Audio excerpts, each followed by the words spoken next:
you did make it at Costco. It was very labor intensive, time consuming. So we did actually 2.5 times of what they were expecting us to hit. The ability to say, you know what, I had a personal issue. I gotta ask you like the most important question, which is,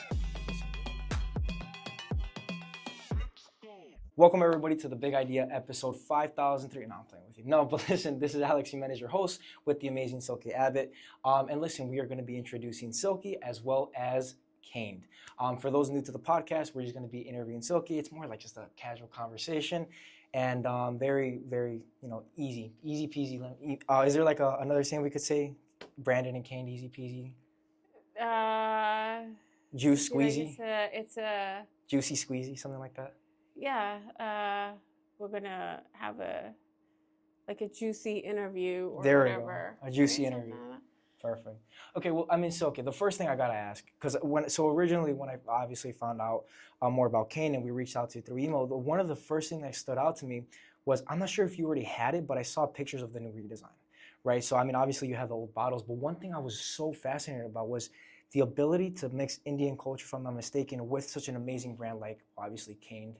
Sugarcane. So my question to you is, obviously I couldn't ask you a million, and I'll try to, but the most important is, how did you get the inspiration to actually get sugarcane to be part as like the main product? Because you have a million, but why specifically like sugarcane? Yeah, so I hail from India, and so does my family.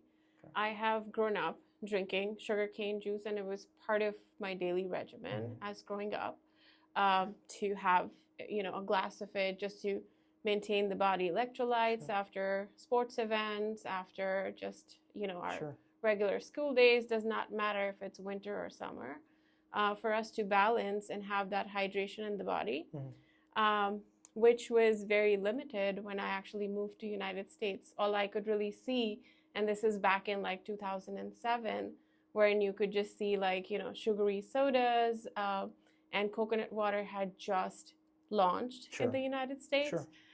But it was very expensive. Yeah. So, 15 years down, I have my kids and I want to provide them the same lifestyle as I had, and, have the same health benefits of some of the products that I actually consumed while growing up, mostly natural. Sure.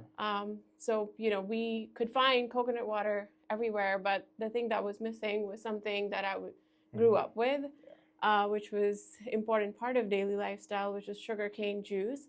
And they are available in some of the juice bars, but they're very expensive. Sure. Or they're not easily accessible. Yeah, and in a metropolitan city like Chicago, if it's not, we can think about how the smaller cities would have it. Sure. So one of the things that came up was, one day, that my kids don't really like coconut water, nothing against it, but they just don't really like, you have to have that specific flavor profile to actually enjoy that. So, they were just like heavy on sodas, and I didn't want them to be, or heavy on the, artificially hydrating drinks, which claim to be hydrating, but they're full of sugary, sodas or artificial ingredients. So, one day, I just crafted something in my kitchen with sugarcane juice, mixing by yourself. Other juices. Off camera. Nobody was there. Nobody.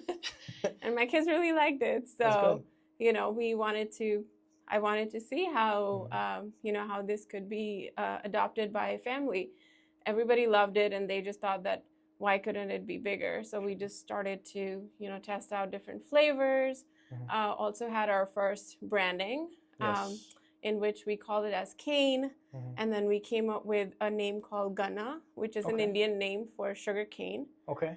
We don't call it sugar cane, we call it gunna, and there's other countries which actually have a name for sugar cane as well. Sure. And then we had our final rebranding, which you'll see on our website. It's sugar cane, which is being perceived and adopted well by the consumers. So that's how it all started, and that's how we rolled in the market, and that's where we are. Well, listen, I gotta get myself some gunna, to say the least. I only know a rapper that name, but we'll skip that part. No, but okay, so I think it's fascinating whenever somebody, especially between us and off the record, like CPG and e-com brands. I think one of the things I've noticed a lot is when a company becomes mega successful, and you're talking about these huge brands. one of the things I've noticed, and it's a pattern again and again, and that's why, you know, I reached out to you initially because I see it in Kane, and especially after talking to you, is the ability to say, you know what, I had a personal issue, I had a personal problem, and in your case, it was obviously yourself and you know, the kids. Yeah. But I think one of the key distinctions that a lot of brands, especially now, make is they just want to make a quick buck, right? But when you have something more true and personal to you, it starts becoming like a revelation of, you know what, how can I make this the absolute best product I can? Yeah. And obviously it shows, and you know what, I got to talk about how you, I don't even know how she got into Costco, guys, but we'll talk about that in a second. But okay, so if we take it back, so you said that was when you first started in the kitchen, right? How many years ago was that again? So this was 2.5 years ago. 2.5 years? Yeah. So we registered the company 2020, late in 2021, and we were trying to get all of our certifications, trying to figure out how to really, you know, follow all the FDA regulations, see where we can scale up our production, because we obviously, when we are producing for the commercial stores, we cannot do it in the house. Yeah, of course. So we were trying to, you know, figure out all the logistics around it. So we started like really, really lean and small, and we've just kept grown our way up there.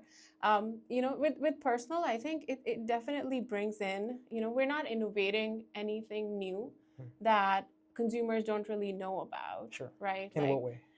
In the sense that sugarcane is one of the oldest crop that actually exists in our history. And, you know, we're just trying to bring it in a form wherein, you know, American consumers or Asian consumers or African consumers or Latin American, you know, all across the world, they can enjoy that flavor profile and still get the health benefits. Of course. As you might know, if you've tried sugarcane juice ever, it has more of a grassy flavor. It's very unique. It's a little bit, it's a very unique flavor, and it's an acquired flavor.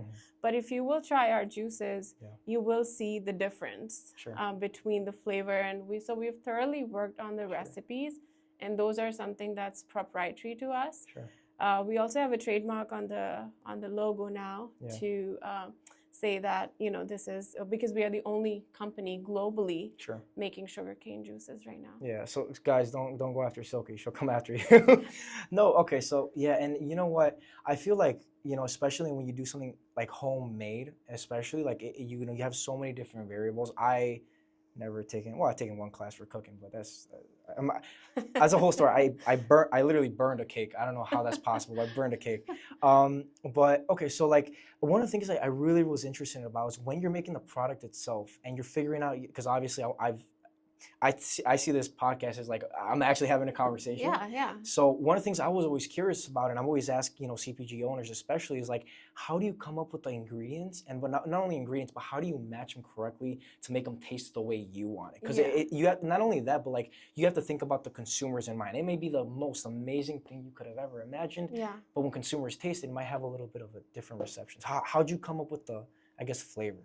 So I think choosing ingredients was really hard, especially because you know, we wanted our juices to be simple and clean, have no preservatives, no artificial ingredients, but also have a long shelf life. Now that's the uphill battle that you're actually working with. So started researching, and I found a unique process which is called pressure pasteurization. And it's used a lot, if you'll see, like in a lot of, you know, guacamoles or, you know, Mexican food, even in like salsas, wherein, you know, they will be perishable, but they are, they just don't have like, you know, a week shelf life or 2 weeks shelf life. They will have a few months. So we started researching that. Now we needed some parameters to balance out our recipes as well. So when we chose our ingredients, it was also the flavor profile that would match well. But also there was like things like, you know, the sugar level of the juice that needs to be right on spot for this process to actually work. And there was some other like pH and things like that that we have to control for to make sure that, you know, the juices are produced in the same manner. The way you want it. Exactly. And they don't spoil in a short amount of time. Yeah, that's with juices especially, right? Yeah. So now we have like, you know, microbiological tests that go on to every batch that we produce. There's analyses that's done in terms of, you know, if every batch had the same sugar level, pH level, microbiological activity. So things like that actually just kind of, test out that the juices will be okay for the end consumer to consume for a certain period of time. Sure. Well, so I think I think the main thing you're saying is that you wanted to create something that was not only easy for the consumer to actually consume, but as far as like business and productivity, like or actually production, you wanted to make sure it was you could produce it in any place, or at least have a long shelf life. Exactly.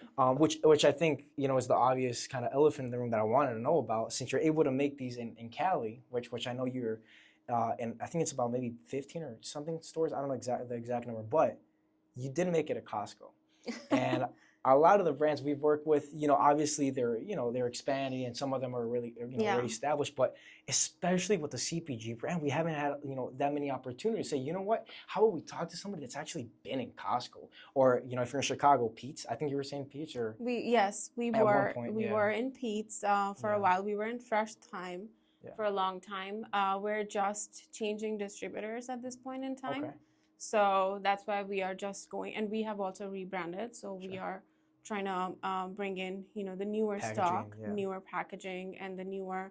We've also tied up with a co-manufacturer now who is growing sugarcane and all of our produce on their local farms. Sure. And so we can scale up to higher capacities, lower volumes, whatever it might be. Obviously, higher volume is the goal. The goal, right? So yeah, I mean, we I think we are just lucky enough to be spotted by Costco, who is an early adopter of brands. Yeah, which I don't know how much you could say. I've never been into the nitty gritty of like NDAs and stuff, but can you share a little bit about how that story came about? I don't know, it's a Mission Impossible. That's absolutely fine, and I'm happy to pass through, as into if anybody needs to know how. The sneak peeks, guys. The sneak peeks. Come on. There's things always changing, so we always are. We're not there, like some of the people who we met, they might not be at Costco now and stuff like that. So that those things always change. But I've been attending like expos, and that's how I have gotten my connections, because I don't come from a food and beverage sales industry. I come from a analytics industry, so I come from the data side of the things. Okay. So I was just kind of like a desk job, like 9 to 5. Got it. And it was always a passion to create something, to own something, and start. Obviously, it comes with its risks and rewards. So I wanted to do an expo, and it's one of the biggest ones. It's globally, I believe, it's one of the biggest shows. It's Expo West. Yeah, and it's in California every year. So I attended it 2023. And it was towards the last of the show that a Costco buyer just stopped by, and we caught her eye, really? Because we were so unique, and she was trying to bring in something. What was that? What was the thing that made her say, why Cane? What was that? I mean, I think she probably just overheard me talking to another buyer, or somebody who stopped by, and also like the packaging and everything, right? So at that time we had a different packaging. So she was kind of, she really wanted to bring something that's more innovative. Sure. And I actually do call ourselves very innovative. Beverage industry is very saturated in terms of there's like multiple soda brands that you will see, with added benefits, health benefits, of course, but the bottom line is not really changing. If it's a soda, it will still be a soda. It can give you added benefits, but if it's a soda, it's still a soda. And a lot of like artificially hydrating drinks are there. Sure. I don't have to name it. The comfort novel. Yeah, but there's a lot, and people just don't understand that there's difference between hydrating and like filling yourself with artificial ingredients that is full of sugar, and that could be harmful in the long term. So we just want to bring something that's more simple, clean, people can relate to, consumers can relate to it. So we went through through meetings and stuff, so it was a very long process, and then we started working with them on road shows, which is basically your test to see how you do it in Costco. Okay. It was inside the stores, like little in test like samples, 3 or? different locations in Southern California. Okay. So it was very labor intensive, time consuming, with all the paperwork, all the things that go behind the scenes. and then the manufacturing. So we did actually 2.5 times of what they were expecting us to hit. Really? Yeah, in Target, across 4 days. So we Sure. sold about like 2 pallets of our product Are you in serious? every store. Yeah. Wow. So then we got a rotation, which we just Mm-hmm. completed with LA, in all of their 50 locations. Yeah, we are now going into our next rotation in the San Diego region. So Sure. we will be in select Nevada stores, Arizona, and San Diego stores. Got it. Yeah. Yeah, and that's a phenomenal story. But I think one thing you mentioned right now was, especially that what might have caught in their eyes. People don't understand sometimes. People sometimes don't understand I guess, the detriment a lot of high sugar, like things like soda, may have on you, especially if you're very active. I'm sure, like as a mother Yeah. too, like you're everywhere at all the times. Yeah. But you know, I've done a lot of sports in the past, and you know, a lot of different activities. But one thing I noticed with soda was whenever I took it, I might have that high initially, but as time goes on, and I'm talking a span of like less than an hour, Yeah. you drop.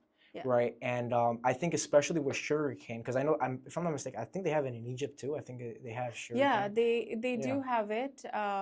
I think, but they just like are really expensive. Yeah. Just in general for like fruits and fruit juices. Yeah. But yeah, and I know that, so they have it in multiple places. But now that I think you've done something that, in my eyes, you know, I don't know if you noticed, this is revolutionary. You know, you're everywhere now. So, but listen, I guess I gotta ask you like the most important question, which is, listen, what's the big idea of cane? What's the vision? If you could explain it in 1 minute, like 60 seconds, what's the big idea of cane? Like if you could take it to the absolute max, what's the big idea?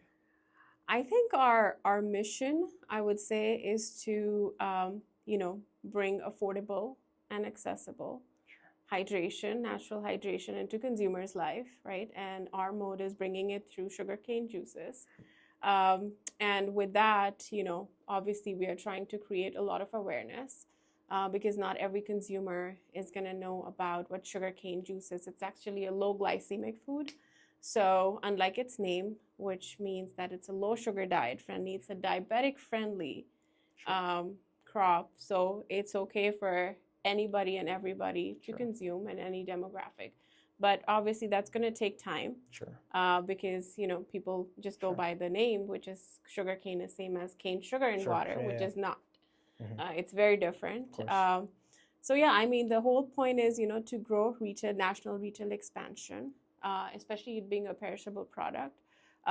You know, we definitely strive towards bringing B2B relationships. So, you know, we would love to have, you know, expansion into conventional retailers, more of the club channels for it to come at an affordable cost, into other like C-store convenience channels, as well as food service at one point in time. And if you could tell yourself, if you could ask yourself one question, 5 years down the line, you've made it, Forbes magazines, cover frames all over about Silky, what question would you ask yourself? I think it's going to be, you know, what is my, you know, obviously sugarcane juice will be much more, you know, popular amongst consumers. So I'm going to love that. But again, creating awareness, and then what's next is what I want to create, because there are so many things that have not made to the US, which still exist in the ethnic countries, which I think would be super, super helpful, and something that we can make it here simple and clean, right? For people to, I mean, people are looking towards health and wellness a lot, you know, before COVID, actually, and it's much more awareness, and, you know, people are reading ingredients, labels, and that's everywhere in all the countries.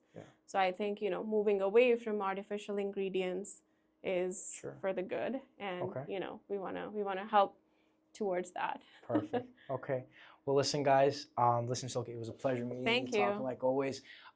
Again, welcome to the Big Idea Podcast. And you know what? You want to try some drinks? Do you have a minute to try the drinks live? Yeah, absolutely. Yeah, Do you I'll have a preference? I'll try. What's your favorite? My favorite is this one, but if you like ginger, it has a very slight hint, not very strong. You're gonna hate me. I'm gonna drink it. It's the one that went to Costco, so you'll be. Look at this. We should have had the bottle. I'm sorry. All right, ready? Just gotta shake it well. So I'll shake it well, guys. Live review. If it's it's not gonna suck. I guarantee you guys. Are you ready? It's not gonna explode. Well, you gotta give no, it's review? Not. It's not soda. I'm about to say. All right, guys. You gotta give an honest review. Honest review. Yeah. Okay, ready? All right, some protein too. A little bit of protein. You could actually make it into, add your protein powder and make it into a protein. Wow. I'll say this, and it's a total compliment. I don't want you to think of it as bad. It tastes really, really, it tastes pretty sweet, but 35 calories, guys. That's nothing. This is really, really sweet. In a good way, too. I don't know if you guys like, it's really good.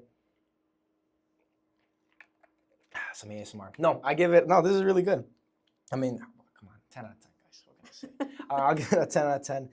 It's fantastic, guys. If you want to find Cane, go at cane.com if I'm not mistaken. Drinkcane.com. Drinkcane.com. We'll link it in the bio as well. And listen, as always, it was a pleasure talking to you, Silky. Thank you. Good seeing you. Thanks so much. Thank you.